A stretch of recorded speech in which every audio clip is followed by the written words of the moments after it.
The intent of this project is to make sure that this building lasts another 100 years. 450 workers have taken part in some aspect of the construction of this project.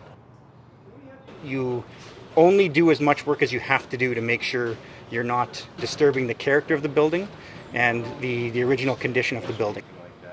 You find more of that?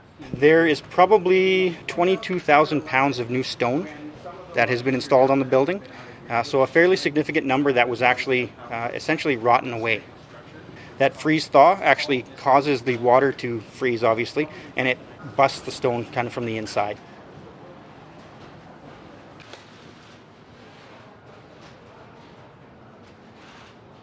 There's about 28,000 pounds of copper.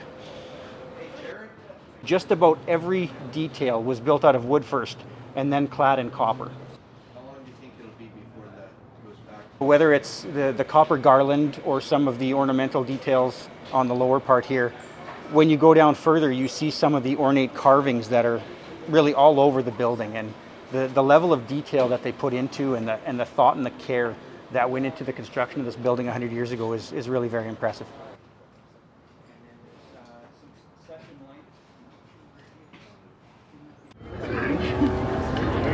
Start the crane, Jesse.